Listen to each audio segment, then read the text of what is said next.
Welcome to Writers Talking, the podcast where we take writers and readers behind the scenes, sharing the stories within the stories.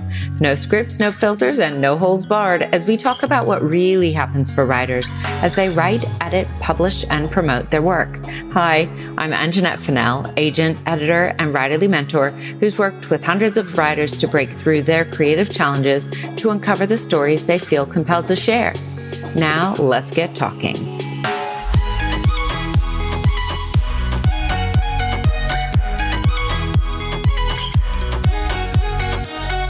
A quick note about today's episode. We're coming down to the final weeks of this calendar year, and it's a crazy time for everyone. I was incredibly grateful that Zibby was willing to come on the podcast, even though I know that she's juggling a manic schedule. It does mean that our episode is a little shorter than I would have wanted, but I wanted to make sure that I got to share a little bit more about the book that we talk about primarily in this episode.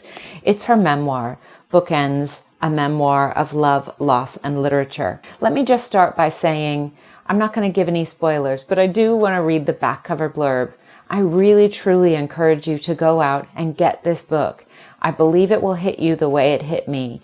I believe that as writers and readers, you're going to see a bit of yourself in here, and it's a beautiful story. The back cover blurb goes like this. An inspiring memoir about one woman's journey to finding her voice and rewriting her story. Zibby Owens has become a well-known personality in the publishing world. Her infectious energy, tasteful authenticity, and smart, steadfast support of authors started in childhood, a precedent set by the profound effect books and libraries had on her own family. But after losing her closest friend on 9/11 and later becoming utterly stressed out and overwhelmed by motherhood, Zibby was forgetting what made her her. She turned to books and writing for help. Just when things seemed particularly bleak, Zibby unexpectedly fell in love with a tennis pro turned movie producer who showed her the path to happiness, away from type A perfectionism and toward letting things unfold organically. What unfolded was a meaningful career,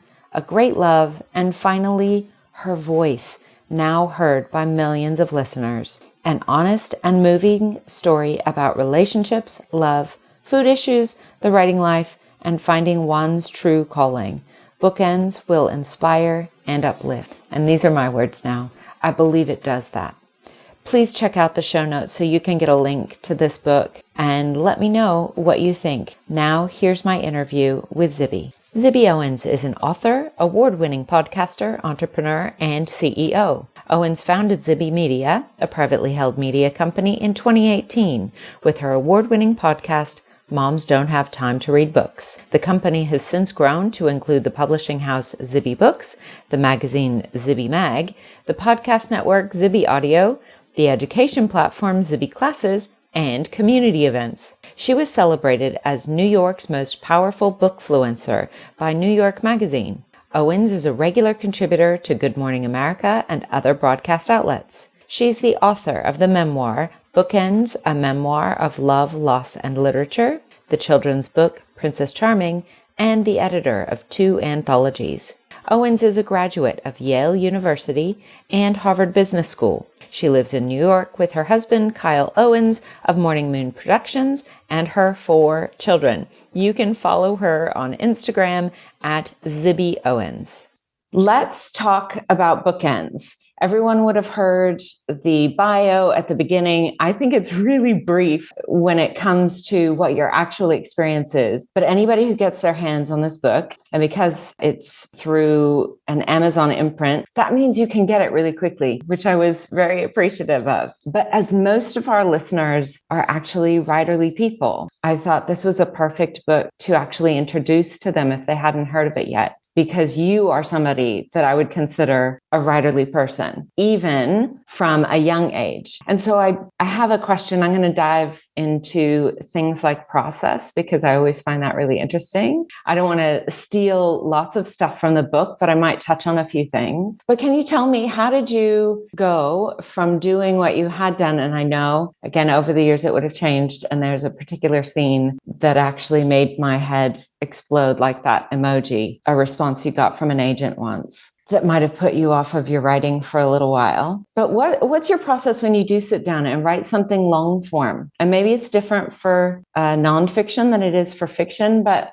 what does that look like for somebody who's got lots of balls in the air? Looks like I'm not doing enough writing. I am actually writing a novel now, and it's due in March. And I've been thinking a lot about my process because I have written a memoir and a children's book and edited anthologies. And I felt like all of those were pretty easy. Like I knew how to do them. I felt really confident.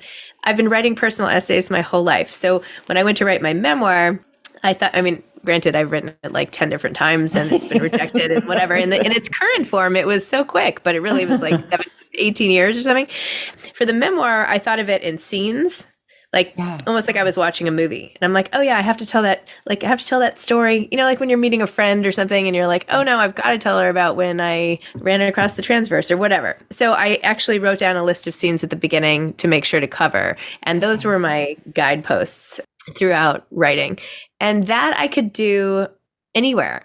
I could do it in the middle of a crowded room. That type of writing, I'm so used to doing and I'm used to churning out that I could just do it.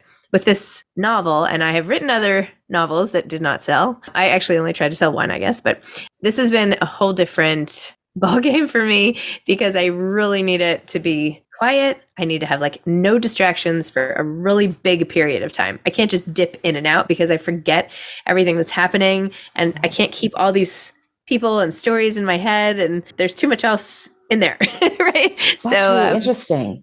So it's been harder.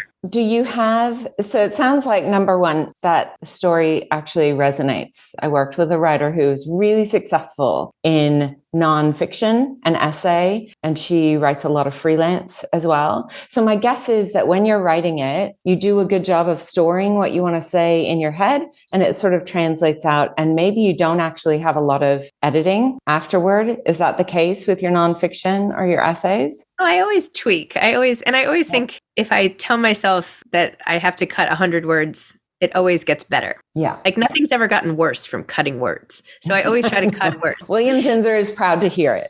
Yeah, I always try to cut, make it a little tighter. Do I really need this word? Do I really need that word? So I definitely edit, but I do it right after I write it. So I guess what I'm saying is if you were turning it in to or submitting an article and you got a few of those scenes in this book as well, and that joy of, oh, they want it, or, oh, people are responding to it. But if you did that, I wouldn't necessarily think you'd get a lot of editors going back saying, we like it, but change this and this. It's probably pretty close. Oh yeah. No, it's polished. It's polished. And I think that's why I had a lot of good luck. Like once I write for a publication once or twice, I'm always on time, if not early, and it's always very polished. And now that, having been on both sides of this whole equation, like that is great. Great. I can rely on you. Perfect. Come back. Do it again.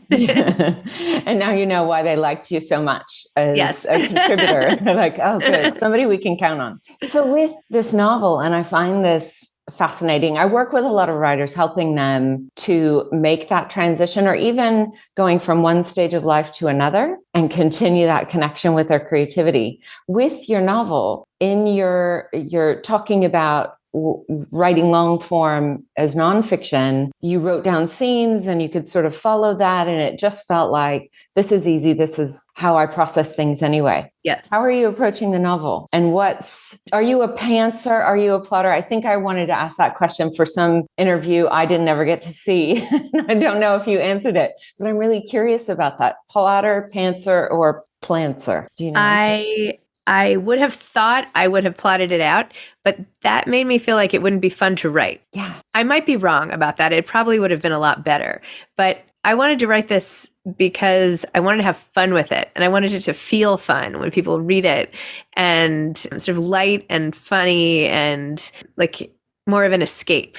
And for me, the thought of writing it all out, I couldn't do it, I guess. I don't know. I couldn't think that way. So I had a general idea. I knew where I was starting. I knew where to start, and I knew where I was going, and I knew who my characters were. And so then I just started, and then new characters would come, and I would literally start writing this one man, and then after like a page or two, I was like, nah, maybe he's not an asshole. I'm kidding. And then I like back up, delete. And then I like put in different words. I'm like, oh, now he's a nice guy. It's really funny. Yeah. So yes, more of a pantser. But what I ended up doing is I got from the beginning all the way to the end in about 20,000, 25,000 words. So now I'm going to go back and add more interesting things in. It's like I finally got the whole floor plan, and now I get to fill in the walls, and then I get to paint the walls, and then I get to decorate. So I basically just got the whole foundation set. The skeleton structure. Yeah. Is that usually how you write, where you write briefly or quickly as possible from start to finish and then go fill in? Or is this, it's just novel writing, it's just totally new, it's out of your comfort, other than the other novel that you'd written? And well, to be honest, the other novels I've written have been based a little bit on something true.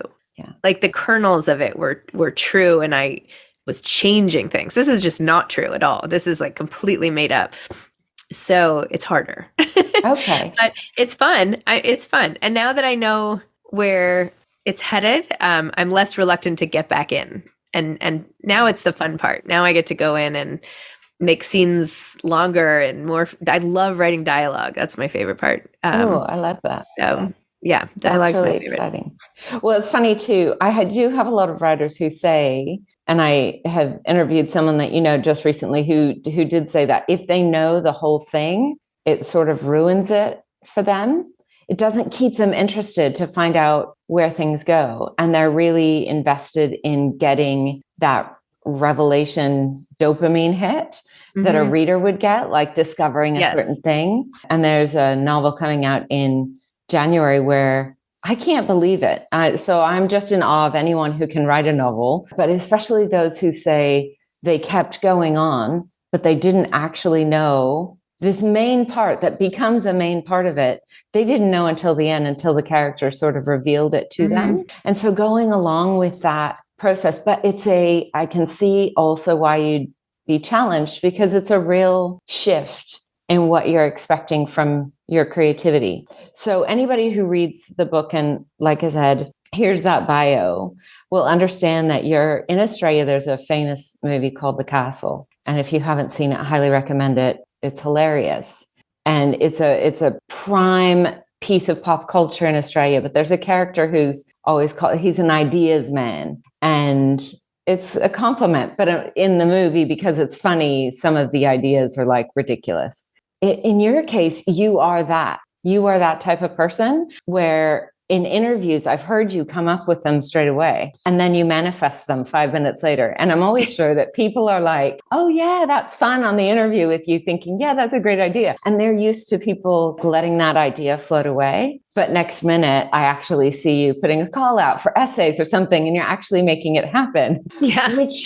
Which is a really different sort of way of interacting with your creativity. I think the novel writing, which is continue to show up, even if you don't have, I'm going to use the word control. It's not that, because I think the lack of control is fun. But is that it? Are you a type A personality, do you think? And a perfectionist? Yes, all of the above. Yeah. Everything can always be better. But you're right.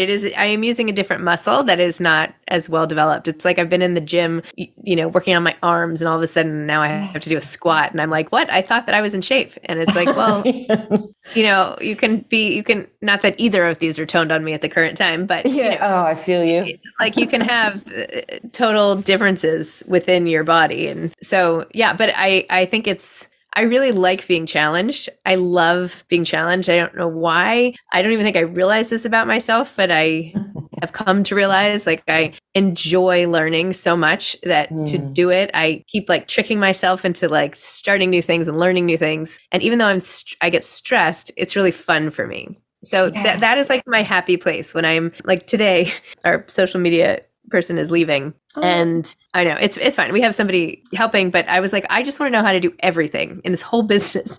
So there's like one program I don't know how to use. And I was like, okay, just teach me how to use it. Like, let me just figure it out. Like, and she's like, yeah, it's not rocket science. I'm like, great. Then I'll be able to learn this whole design program and be able to do all the stuff myself. So I don't know. And now I'm like looking forward to learning it this weekend. So, but novel writing, it's a weekend muscle, but when I'm in it, I am loving it. Like when I can get in it, it's like a freezing cold pool, and you kind of don't want to get in.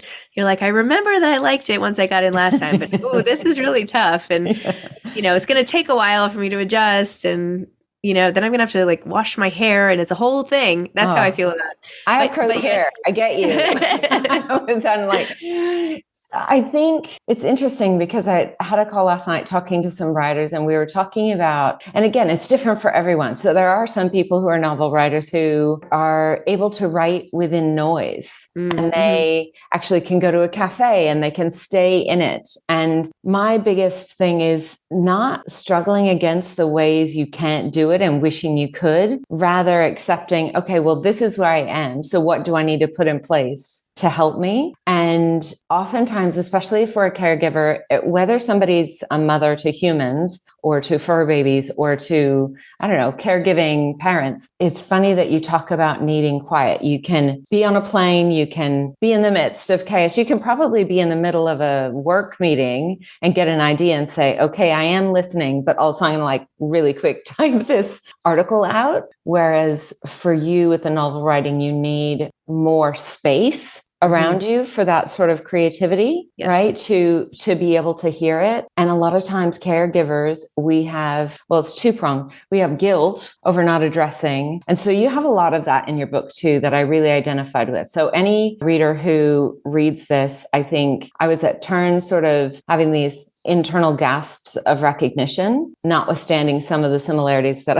I shared before we recorded, but also that feeling of not necessarily doing it right and then being disappointed with ourselves because we know we did something like that before, but saying, I can't write, even if there are people who can take care of themselves in the house. Somehow it actually shifts energy. And then I start to sound woo, like a little bit woo-woo when I say this, but it's true. Some of us, for something new that we want to lose ourselves in, and maybe this is the difference. Maybe when you're writing your nonfiction, your essays, you feel it all the time. So it's not necessarily a separation from where you're at. But if you're writing something, even if it has kernels of truth, and I would argue when you finish that novel, and I read it, I'm going to bet there are those kernels. Something will be true. You're bringing some truth to it, but it's fictionalized enough that you need the space to surrender to it.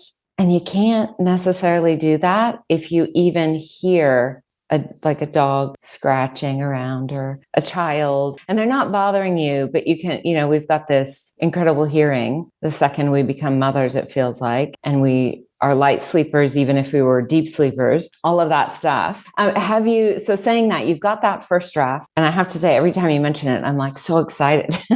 Like, when is she going to hit the deadline? When can we see it? I'm super excited about this. Have you set those structures up for yourself? Do you know? I mean, you've got literally so many plates spinning, beautiful plates that I can tell that would be hard to say, oh, I'm not going to do that. Let me take it away.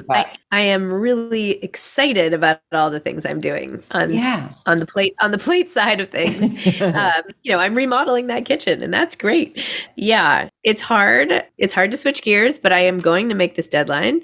And I have had a much more successful time working on the novel on the weekends that I don't have my kids, or when my kids are away at school or camp or something where I have a big stretch. So to really start it this summer, a friend of mine manages a hotel and she snuck me in after like a morning person had left and before the afternoon person checked in. And I could sit in this beautiful room for 6 hours and I just had to do it. And that's really how I got going. And yeah, I've needed these big stretches. So we're going to LA this weekend, and I'm like, oh, thank God, I have 2 flights. Like I'll be able to get some stuff done. I could probably do 10,000 words this weekend, right? 10,000, maybe 15,000 words. That would be but I'm going to probably just finish the whole thing over like a 1-week vacation and really just like dig into it. But I have so much respect for authors who live in this imaginative world. This is not my go-to place, but I like to try it. Yeah. I wanted to try it, and but it's, it's fun. I would say it's all a mix. It's all a mix. It all feeds off each other. Well, and again, thinking in terms of, and I guess it's not a problem, but a problem solver. Like I always try to help people find that easy path.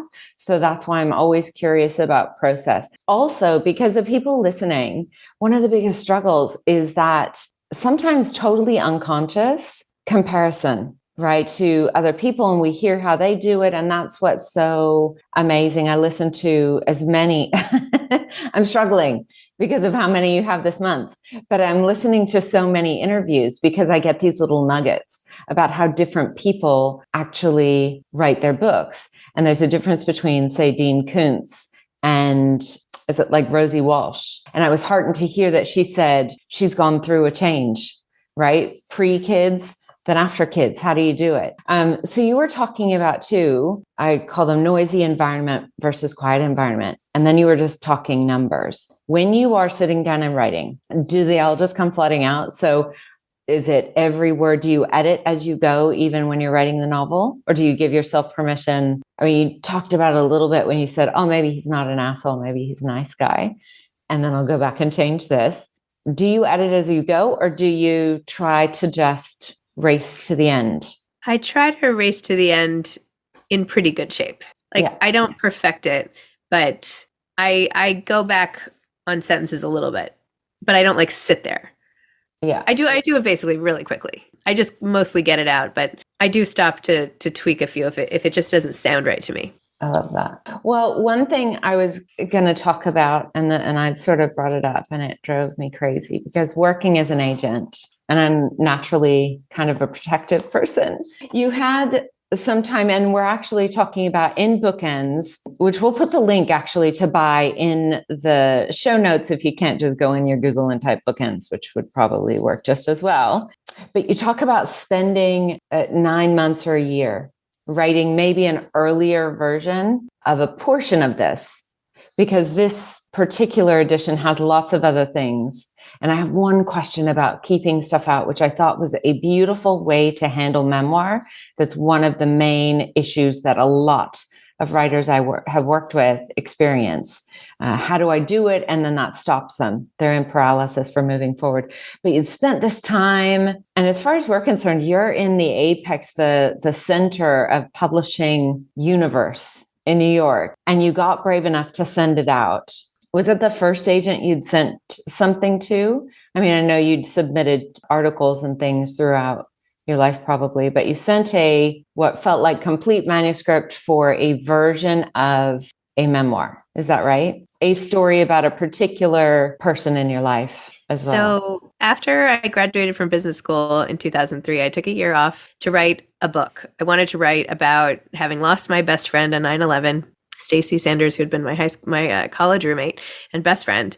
And that experience completely changed my life in every way. And over the course of the next year, I lost 4 other people who were close to me. And by the time I graduated, I was basically a mess. And I decided to take a year off and write a book. I've always wanted to write a book. And I was like, now's the time. I cannot sit at a desk and just do a job that anybody can do if part of the agreement is that I might get killed at that desk, which is what happened to Stacy because she worked in the World Trade Center. So I wrote the book, and it was ultimately called Off Balance. And I wrote it first as a memoir and then as a novel. And I tried to sell it as a novel, but it was really just a masked memoir. Yeah. And for that, I sent it to a bunch of agents who said no. And then I did finally find one. She was young, like me at the time. Like we're close in age. So she was a junior agent, if you will. And it ultimately didn't sell, but she did pair me up with some other authors, and I did ghostwrite a book. So that was fun to do. Okay. But I was devastated by the rejection of it. and just figured I would sell it somewhere, somehow. But after 6 rejections, I was like, I'm done. I'm not doing this anymore. And I put it away, and it's fine. I actually would love to read it now. It's probably terrible, but I did work. I wrote 4 complete drafts of that book, start to finish. So it's kind of like 4 books. And then I wrote another, but then I took a long time. I stayed home with my kids for 11 years and just didn't try to write another book for a long time. And I wrote another memoir called 40 Love, which again, I also turned into a novel, a masked memoir of sorts, and tried to sell that as a novel. And that did not sell either. That I only sent to 4 agents. And then I tried to sell a bunch of proposals for a nonfiction book, but I didn't write that book. So I don't know why. I should have, but I thought I needed more help and I felt more comfortable submitting fiction. So I didn't actually have any full manuscripts rejected. I just had many proposals rejected, which was embarrassing because then I'd go to a cocktail party and see one of these people. And anyway, when I was saying it's a benefit, sometimes people think, oh, if I'm not in New York, that's horrible. I need to be in the center. But when you say that, I think as somebody who socially doesn't love that, I'm an introvert who can talk a lot, but I'm still an introvert. So having to go out to cocktail parties and necessarily see those people, that might be more challenging, thinking, oh no, they rejected my work. Yeah. Wow. It was embarrassing, I will say. But I was determined to sell it on proposal and not write the whole thing because I really believed that the right editor would help me do my best work. And that's, I think it was the 3rd proposal I tried, I sold and then wrote it. And then ironically, the novel I sold on proposal. So anyway, so we'll see. I was going to say, I think it's really hard because when you're talking to writers in process, you want to give them hope and also tell them some truths so they don't go in and get scarred early on. The scene I'm talking about was something where somebody said, and maybe there's a part of it that's made up, which would make me actually feel better. But an editor called and said, what even is this? How can I even edit this? So maybe it wasn't an agent, it was an editor. This isn't a book. I don't even know what this is. I mean, I just think sometimes we get feedback that, I mean, if it's over the phone, it's hard to dismiss tone. Sometimes if it's via, like text or something, we can say, oh, I missed those parts, but it just makes my heart clench because those are moments that for writers who are meant to write, and obviously you are meant to write, you are meant to be surrounded in every way with what you do. And that would cause somebody to take a break sometimes for a while. Needlessly, what they could say is, it's just really not for me. I'm not sure I could get it up to whatever standard anyway. Tact is what I would appreciate from everyone. But I think ultimately there are so many layers in this particular book that are about getting knocked down, meaning getting knocked down by the realness of life. I, like you, have it's not macabre, but it's just a real sense of at any moment, this could be it. So if I'm not walking towards where I want to actually go, then I'm wasting my time because I don't get to tell myself when time is out. And so there is this sense ultimately of perseverance throughout and not sugarcoating the times when you'd felt knocked down. Right. And I think it's really important for people to read that. And like you've said, I think another thing, it's also really heartening for any reader to read this and not only geek out over all the books that they may have read and go, oh, I remember that book, but recognize that it's that persistence and kind of taking a chance, even if you get knocked down, if you've got that belief. Because you've also just explained something that happened with another client and doesn't always. So my advice almost always, especially in novels, is write it. Have the passion and the commitment that you want to write the thing, even if it's not going to get published. But of course, we want it to get published. And in publishing, there are so many paths these days. But it is true, although rarer. Well, maybe it's not as rare as I thought. If you've already got a book deal, it can be easier to sell on proposal. Right. And now you've got a publishing arm. So you would know what that looks like too from the other side of the desk. They don't have a full, but you've got this other that you've worked with them on, you know how they work, and you'll take a punch. So I think it's really interesting. Most people think nonfiction have to have a proposal, fiction, I better finish the whole thing and then it'll get picked up. But yours ultimately was counter to that. So I'm aware of the time. I don't want to take too much time, but do you think you'll revisit some of the other novels, or do you think that when you go into something like that, that again, you're going to sprinkle in all of these other things, publishing and sales and podcasts? So again, anyone who hasn't already listened to Zibby's podcast, I know I'm a podcast, but go listen to her podcast as well. You will find out about so many amazing, amazing books. Actually, just go to her website. The link will be in the show notes. You'll have a million ways. The magazine is also amazing. And that's new, or in the newest form. Totally beautiful. But some writers, when they talk to me, say once they've started or they've gotten a certain stage with a particular manuscript, they start to feel characters tapping them on the shoulder. And I'm always curious if it's a character. Like I remember a book idea I had in 1997 when I was in London. And it is Stephen King-ish, but with an espionage. It will likely never get written, but the idea is still in there. And I'm always like, oh, is that going to come to the forefront? And am I going to write it? Do you have something like that now that you've got this certain stage with Blinker? You're just still in the current novel and you're like, let me get this one done. Yeah, nothing's really calling out to me that I have to do next after this, but I'm more focused on, but we'll see. I mean, my novel revolves around 4 women who are in a Zoom book club together. Okay. So I did have the idea that I sent to my editor and said, because this first one is told from one person's point of view. I was like, I could just do a 4-pack and I'll just tell each book from a point of view. She was like, try writing one. Let's see what happens. Just finish the first one. Yeah, I mean, well, I think too, it's balancing those ideas. And you've had enough interviews on your podcast too, where it's really interesting when we read the final version of someone's book. And then that's why I love diving into this again, to show people there's no one pathway. There's no one way to write a book. But also that some of the things that we thought were so integral to the story, maybe a piece that we loved, and they're like, oh yeah, I didn't even know that until after I wrote it. And then I realized it wasn't quite deep enough. I've heard that a few times, sometimes there was an extra point of view or an extra character or something like that. What is your favorite part? Again, knowing you're getting to exercise all these other parts, all these other passions. What is your favorite part about writing and the writing process? Or maybe I should even say writing long form, which is totally different.